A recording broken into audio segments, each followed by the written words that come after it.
Welcome back, everybody, to another episode of Command Center, where we like to put our favorite commander, maybe even yours, front and center. And you know we can't do that unless you play those three marvelous letters, EDH. What does it stand for today, Hadoken? Oh, it's simple. It stands for everything depicting harmony. You know when you're out there playing a game of Magic with your friends, you know, kitchen table Magic, everything's going well. You know, the gameplay is cool, the banter's cool. Then all of a sudden, the Fire Nation show up. And by Fire Nation, we talking about those cards that made everybody shut up because the game just got real. That's right. Pinocchio done found Geppetto because things done got real.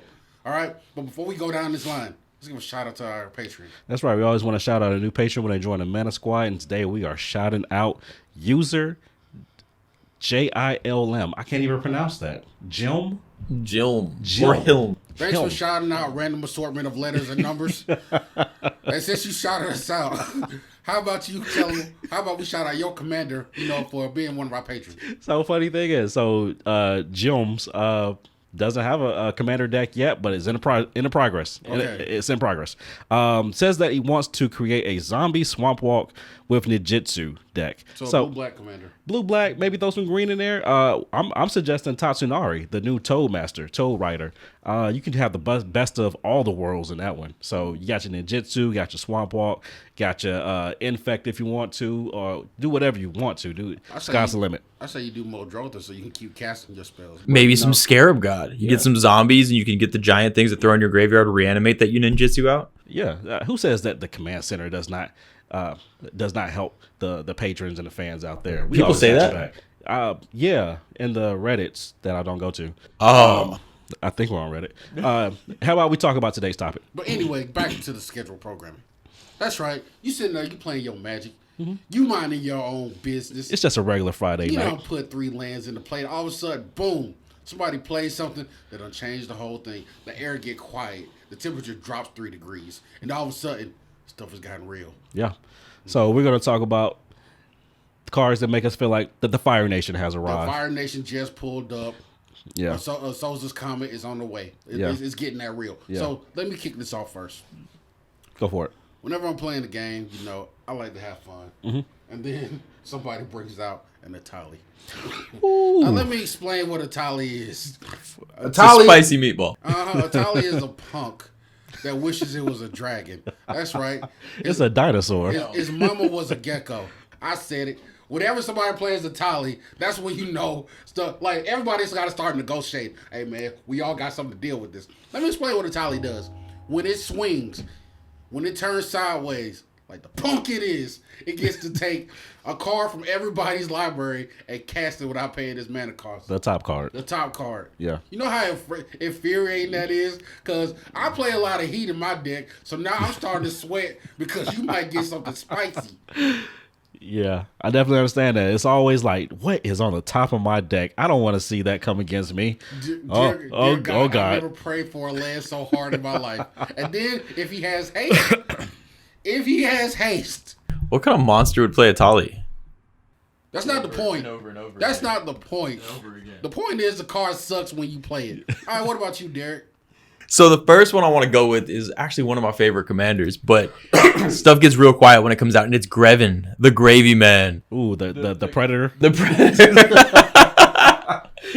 Somebody called Detective Stabler. The Gravy Predator himself, Grevin, is here. Captain Predator. They actually did a song about Grevin. I think the lyrics go, and I quote.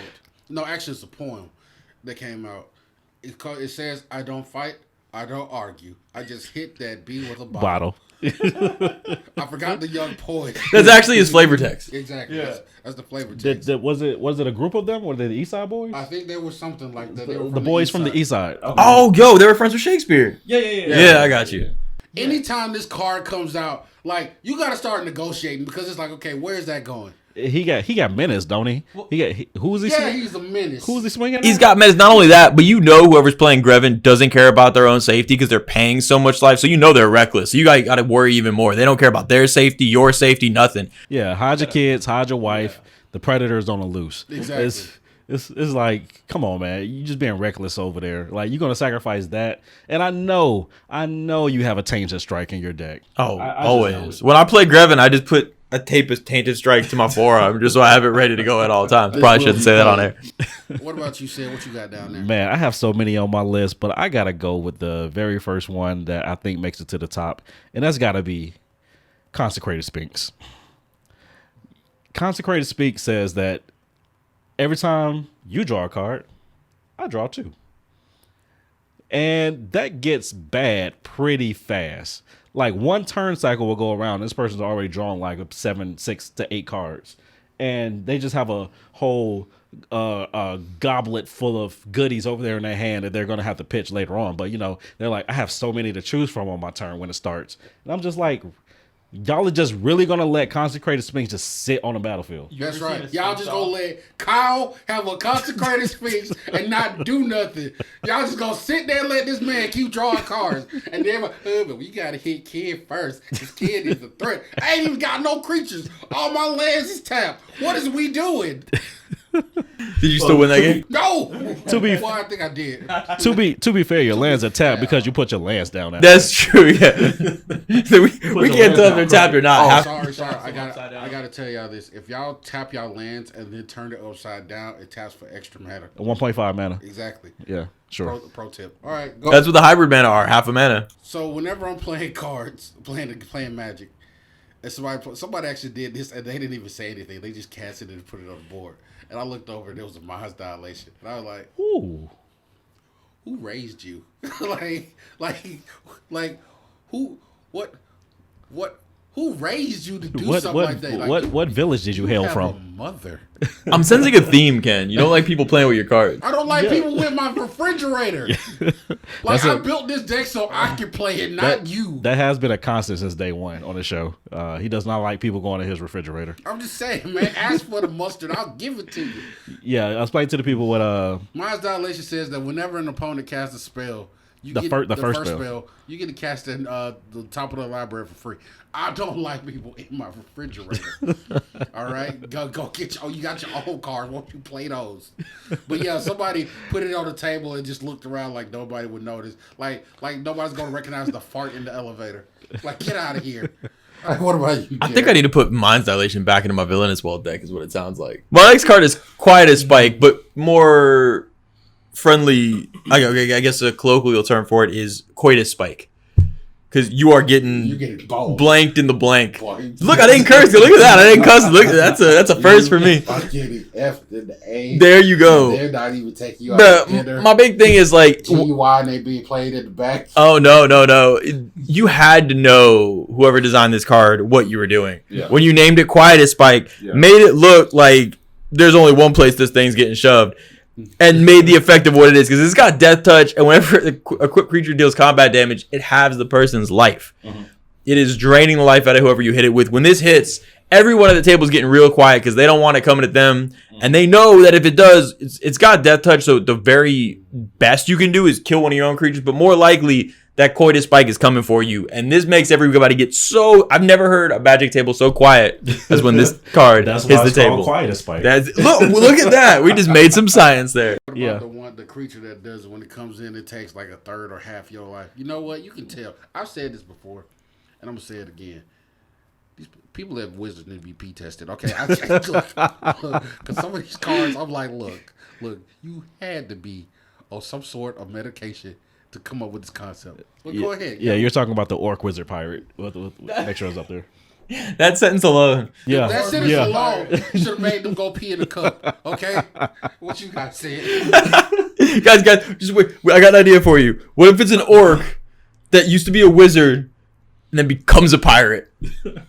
Bam. I gotta hear the lore behind that. Yeah. Well, I was that man got stories. You know, with scurvy and unchanged underwear. And then the Fire Nation came. I was like, so what you got over there, Sid? Okay, so I tolerate Ken playing this legendary creature, which is called Zakama. The primal color. Zakama is fair. Zakama is cheating. All right, so that's not even a card I'm going to talk about. Because I see this card a lot in Zakama's deck, or this card would be played as the commander and Zakama would be in there. But I have beef, major beef, but I also get quiet because I don't want to talk when it hits the board. I'm talking about Gishath, Sun's avatar. See, when Zakama hit you, it will just hit you and, you just, oh man, that hurt, Zakama. Like, please don't hit me again. And you'd be like, all right, you know what? I'll do the dishes and eat the cake. Yeah. You can kind of reason a little bit with Zakama. When Gishath hits the board and hits you, he says, say hello to my little friends. And they're not little. No, you get jumped. He brings out dinosaurs based on the amount of damage he does to you. That's new formation to the phrase. Let the whole team hit it.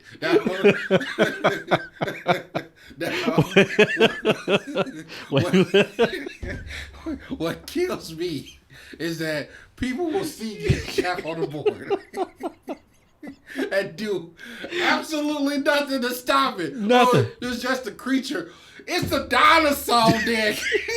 I think it's a dinosaur. Like, we reenact Jurassic Park every time we see this card.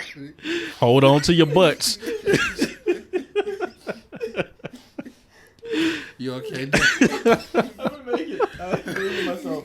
So yeah, I don't see how you let something like Gishath just slide. Like, I've seen multiple times where Gishath hits the board and nobody bats an eye, and I'm like, maybe they were I've seen I've seen just watching other people play this card. I've seen Gishath slide more times than he going in people's DMs. Like, look, all I know is I'm like, baby, do y'all not know what the card does? Do y'all so not know I what- pause. I'm like, do y'all know what that one does, right? do y'all know just what curious. threat assessment is? Y'all know what dinosaurs are? But there's a couple other cards out there that have the same effect, like Hive Mind, There's Sheoldred, War Storm Surge, even Jinkataxis, I'm like, y'all get rid of this. even Vorinclex. You know what? The Praetors are a problem. Soren is a problem. You go straight to 10. Yeah, you get real quiet when these things show up. Yeah. Like, some cards, you got to have a conversation. Like, the table starts talking, but also you shut up. Like, when these cards hit the battlefield, it turns into arch enemy real quick. It's like, no, we have to jump him. Like, no, forget the card game. Like him. Like, people, when this card hit the table, people pick up their hands. Exactly. And start rifling. Y'all know that little rifle thing y'all be doing. It's like, no, forget creature removal. Player removal. My favorite is how just very outwardly terrible most Magic players would be at poker, because the collective, not only is it everyone sits back, holds their hands closed, and stops talking. It's like, bro, clearly you don't have an answer to it. You could have just yelled, "Oh shit, I have no way to defend myself. You can hit me for free." Oh my god. And then people start telepathically talking to each other like this mofo tripping. We need to do something about this. You got anything in your hand? I need to draw two cards first. How about I just let you tap me for 2, that let you draw a card, and maybe you could draw into something. The greatest expression is to watch a table full of people and watch a Vorinclex hit the table, and then everybody's butthole pucker like, yo, what?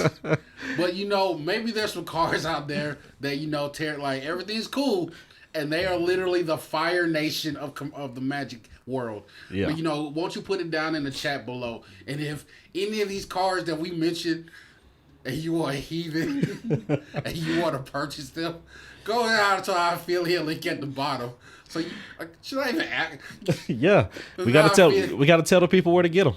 Yeah. Go to our affiliate link at the bottom so you can purchase these cards. Help yourself out, you dirty degent. Help out your local LGS. Help us out at the same time. And thank you guys for watching. Like and subscribe. But until next time, where the avatar at?